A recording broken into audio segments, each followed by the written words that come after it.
In all 4X game, the choice of faction influences your strategy. However, in Endless Space 2 and all Amplitude game, this is even much more true, because the choice of your faction will heavily influence your gameplay and your goal. In this episode, we're going to look at all the different base factions, the specificities, and the advised strategy. In this episode, we're going to start looking at the Safars, Cravers, luminaries, and Ghajini. The Safars is one of the base faction of Endless Space 2. They are the scientific faction, which means they're very good at science. Overall, if you play the Safars, you probably want to be ahead of everyone else in terms of science. And why is that?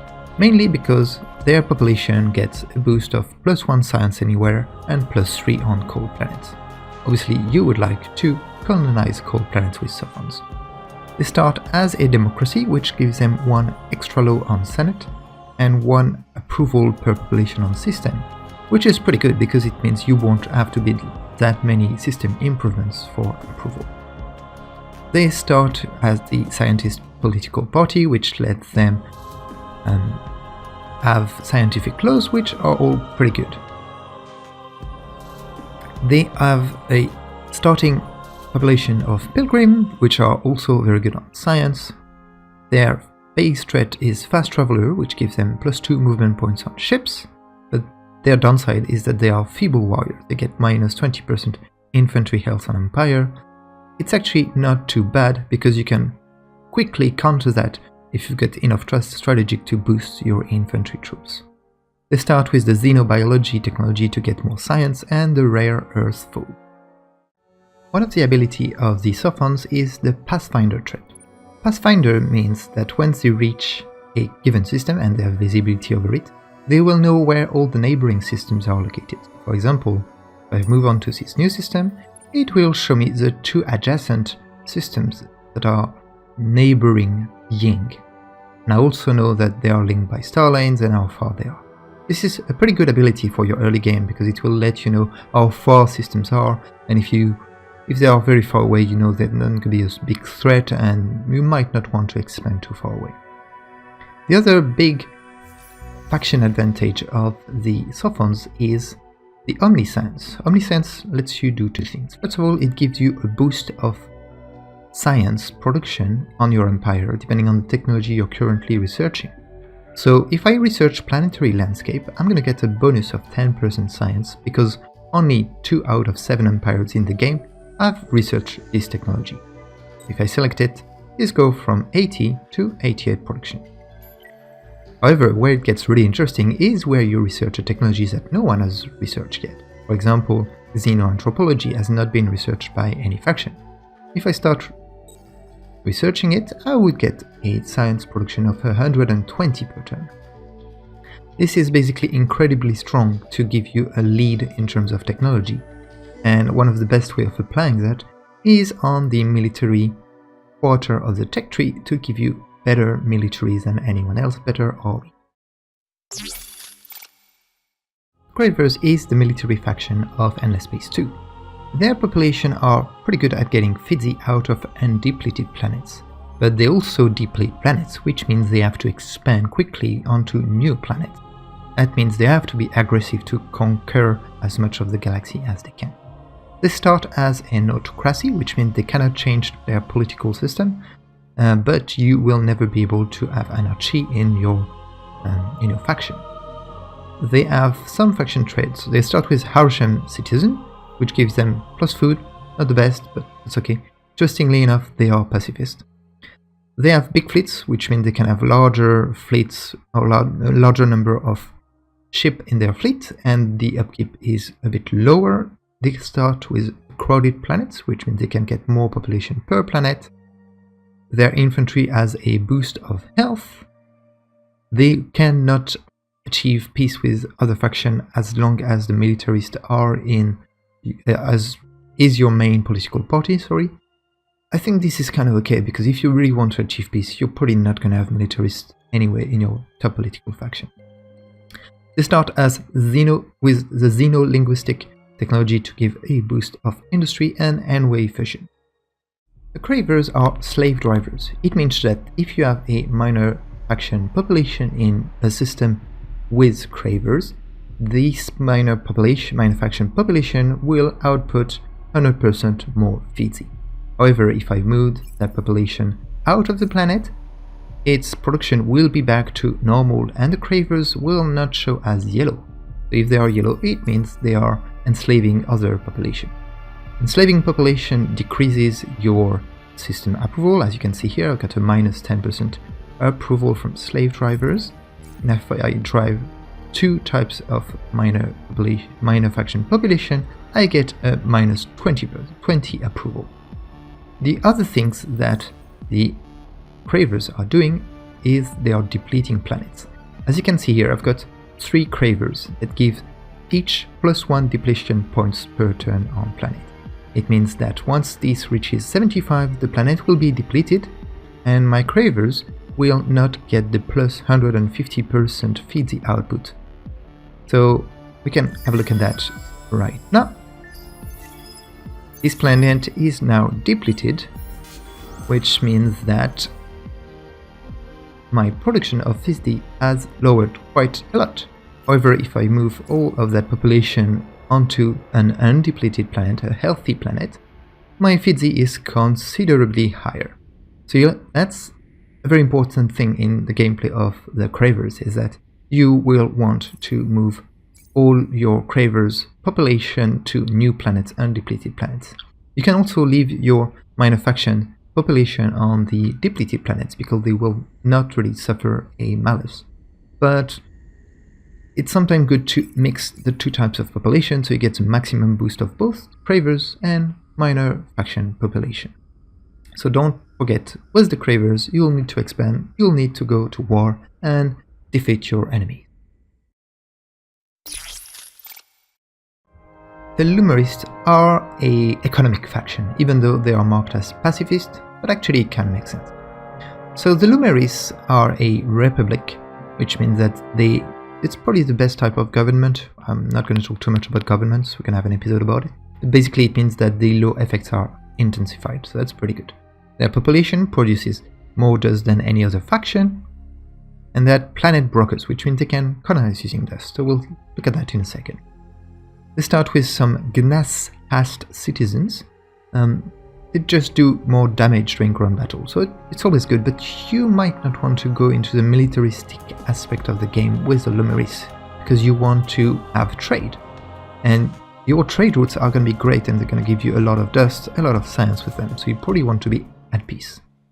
They're optimistic, which means they get a boost of approval on their system.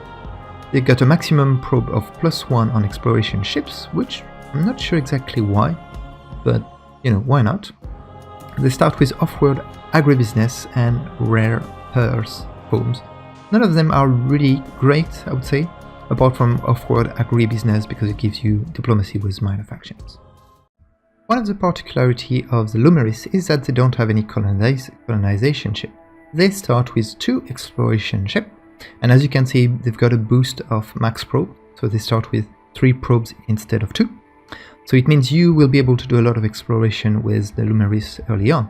And once you manage to find a planet you can colonize, you can use your exploration ship to colonize it with dust. That makes it quite interesting because it means you'll need a very large number of dust production in order to expand. Every time you're gonna colonize a planet, it will cost you more dust, so be careful how much you expand with the luminaries. The fact that they can expand quite a lot and can have trade routes and more trade HQs than any other faction makes them really a faction that should steamroll in terms of dust production and become the wealthiest faction in the game. The Ghajini is the religious faction of the game. My favorite probably, but also one of the hardest to play with. Basically their population has an incredible boost of anything, but it means they're also not really good at growing. They have a -50% food on system. What that means is that, interestingly enough, the population of the Ghajini doesn't work the same as the others. Ghajini are sheep-bound, which means they live in arcs, and arcs are attached to systems. And any population in an arc will exploit resources or produce feed for all the colonizable planets of the system. We're going to look at that in a second. They are a federation, which is probably not the best and probably the worst type of government you can get. They only get 2 party representation on the Senate. They are fast travelers, which give them a small boost on movement, fearless warriors, and legendary heroes. These legendary heroes is, I think, very important. They probably have the best heroes of the game. Because of that, they level up very quickly, which means they can get to the latest tier of skills for their heroes, which can make them very good generals. We also start with xenobiology and offward agribusiness, which just gives them, access to diplomacy with minor factions. The Ghajini play quite differently from other factions. This is because they've got an extra resource called essence, and essence is used in a lot of ways for the Ghajini. First of all Ghajini population live on arcs. It means they do not live on system.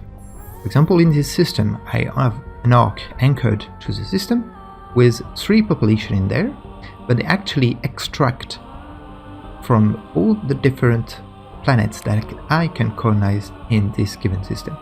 This is extremely powerful because it means when you grow by 1 population, you get the output of equivalent of 4 population.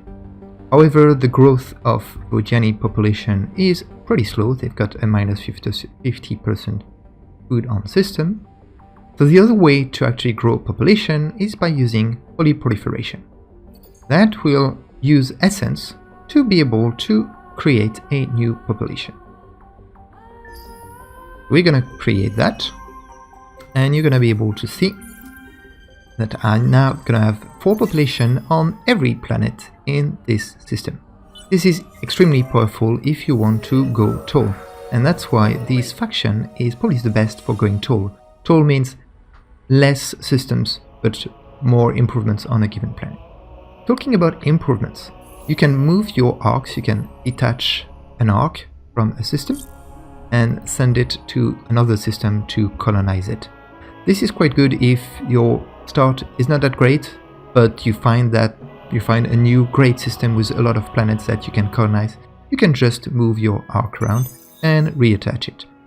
Because all the improvements and population stay with the arc, you will not lose all the production you've had before.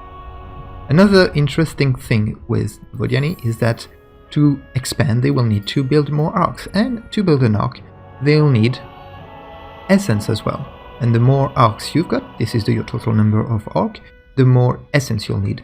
And basically these double every time you get a new arc. Arcs are extremely powerful ship, especially in the early game. You can retrofit, and they've got all these different support modules to get either essence from the system or industry, influence, dust, science. So you can quickly retrofit your arcs to, I would say, specialize your systems if you need to. There are multiple ways to get essence for your empire, and in the early game your main point of essence production is your leecher fleet type. So the leecher have an ability to harvest essence from minor factions, for example, so it's very important to explore and find minor factions early on in the game. So the leechers do have a certain module called the Draw Essence Support module, which will give you 13 essence per module you've got. The leecher are the only one who can have, I think, the only one that can have up to 4 modules that can leech essence. So while you're anchored to a system with a leecher, you can harvest essence, and as you can see, with only one ship, you can get 50 essence per turn, which is incredibly good in the early game. Basically, it's your way of expanding as well, because without essence you cannot get another arc, without arc you cannot get other systems. The second way of getting essence for the Ghajini is through the system improvement homes for essence. This consumes all your dust and transforms it into essence. In your late game it's very useful, especially when you've got systems that are already full and you don't need to build any other improvement there, especially on dust's full systems that will yield a lot of essence for you, and you won't need to rely on leeches, for example, that much. The third and last way to get essence is through your arcs. Your arcs can have modules, special modules, that can generate essence from star systems. These are very useful, especially late game. You might want to specialize one or two of your system in the production of essence. Please also keep in mind that there are technologies to improve these modules. So you would get, for example, from here 100 essence per star system, and you would have modules that would leech 100 essence per system. I find these one less useful because by the late game you might not want to rely so much on leeches to get essence. I think this is probably it with the Ghajini. The other thing you can do as well is use military penance to spend 150 essence and create manpower from that instead of just sacrificing a population. It's pretty good because population in Ghajini is much more important than in any other population. Anyway, that's it for now, and we'll talk about the rest of the faction in the next episode.